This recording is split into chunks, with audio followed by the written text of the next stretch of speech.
Bonjour tout le monde. Sacre bleu, c'était un Grand Prix de... Okay, pardon my French. I'm gonna kick off today's episode of the Motorsport Musing, dropping the word Monday for now, by actually rating the race. I think it's a feature I should bring into this, well, this feature from now on. I'm gonna give that race 6.5 not bad Obama memes out of... well, it doesn't need to be out of anything, but yeah, not bad.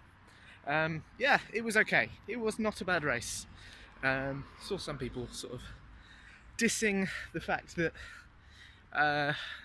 not a lot happened, but I can't really agree. I think it was a fairly eventful race, overtaking sort of left, right and centre really.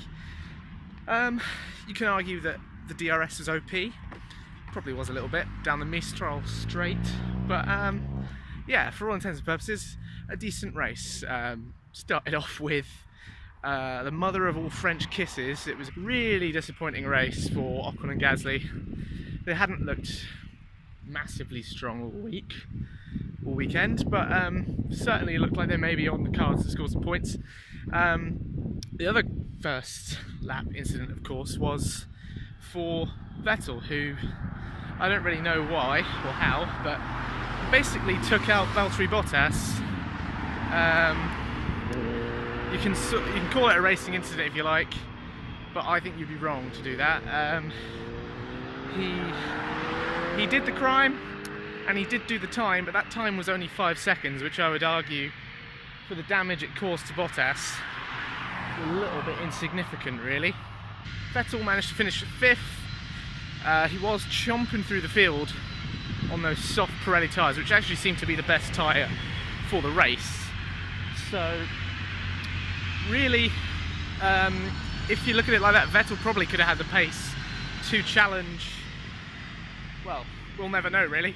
He probably could have challenged Hamilton, and if Bottas had survived lap 1, who knows whether they'd be in the hunt as well. I don't really know what else you could have done. I mean, he got to serve it at his late pit stop, so you can say that he sort of mitigated the damage a little bit that way. I'm trying to get my good side here, but I don't want to blind you. Because my tan is not quite on point yet. Maybe that's the best way to go. Who knows what this will look like when I look at it later on my computer. What else happened in that race? Well, for most of the race I was watching Formula Charles, watching probably my favourite Grand Prix driver at the moment, Charles Leclerc. And what little superstar this guy is. Not only gets into, oh, that's a good lighting, isn't it? Not only gets into Q2 for the 5th race in a row, gets into bloody Q3 as well. I actually spoke about this yesterday. Here's me with yesterday. Oh, hi there. I'm at your favourite bus stop again, and I thought I'd do a little part 1 of this week's Motorsport Musing. I didn't get round to sorting last week's or last races, partially because Canada was so... it was Canada. Less said about it the better. But anyway, I thought I'd do a qualifying reacts first, and then sort of tag it onto whatever happens in the race. So let's hope that what I say doesn't go out of date. My only real takeaway from qualifying is that, wow, it's that man again, Charles Leclerc, isn't it? Doing what he does best, which is putting the somewhat improved Sauber, still it is a Sauber, which has been a car that's sort of been at the back for the last 5 years, well above where it should be. So it was a pretty electrifying performance, and yeah, Grosjean also doing what he does best, which is the opposite, and putting what is a very decent baby Ferrari in the wall. So he needs to grow and do a bit of soul searching. So that was exciting, wasn't it? I hope you enjoyed me switching shirts. I think the blue shirt with pineapples on it is better than the red one, but there's definitely merit to both. But anyway, yeah, Leclerc is sort of blowing my mind really. He's 4 races 4 of the last 5 races he scored points. The only one of those he didn't was obviously his home race where he had a brake failure and slammed into Hartley. Not much you can do about that, sadly, but yeah, he's just proving over and over that he's star of the future world champion, whatever you want to call him.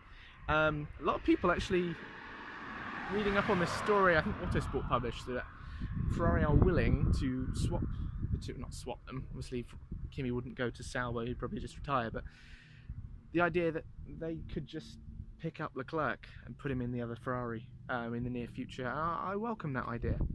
Carlos Sainz had a very good race. Before the race I was sort of jokingly saying actually Sainz could get on the podium. It was never going to happen, obviously. Renault don't have the pace yet. They may do next year. Probably won't see a Renault on the podium for a while still. But yeah, I thought Sainz had a very decent race, and then was sort of robbed of a better position right at the end. Looked like he was on course to finish P6, and then had some kind of power issue, possibly ERS related. Could be similar to what happened to Danny Rick in Monaco. Dropped behind Magnussen and I think Hulkenberg, so very disappointing. I'm not impressed with Grosjean this year whatsoever. I said yesterday he has some growing to do, and he will do well to remain in the sport at the end of the year, I think, unless he can score some points. Only other driver not to score points this season is Sorokin, who is in the dog-sick Williams, so that really is not a good benchmark. Speaking of Williams, pretty scary looking incident for Stroll at the end of the race. Delaminated tyre, 2 laps to go, brought out of the VSC. Yeah, more woes for Williams. More woes for McLaren as well. They were absolutely nowhere in qualifying. In the race, Van Dorn was 12th, was he? Probably. And then Alonso dropped to 17th when he had a late pit stop, literally because they were going for fastest lap, and instead of fastest lap, his suspension or his wheel or something failed on the back of the car and he was out. In short, McLaren and Williams, these two once great teams, have some big problems. The future is not bright. The future may be orange, but it's certainly not bright for Eric Boulier's team. I don't really see how it's fair to say there was nothing going on in that race, because there clearly was. There were overtakes all over the place. If you look at Canada in particular, but also Monaco, where it is pretty much impossible to pass anyway, and also Spain, there was 10 times the amount of action as all those races combined. All three of them had one massive crash in them, and then perhaps a more tame race compared with the 3 races that preceded them.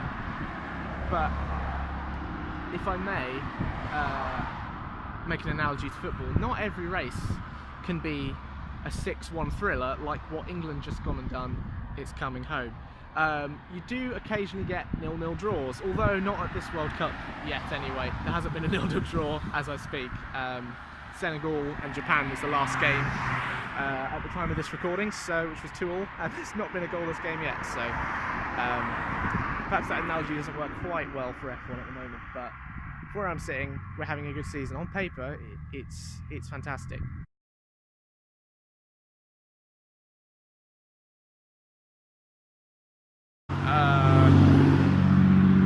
Holy shit, I think a Ferrari 250 GTO has just gone past me. I don't usually like to swear on this vlog, but my word, that's one of the nicest cars in the world.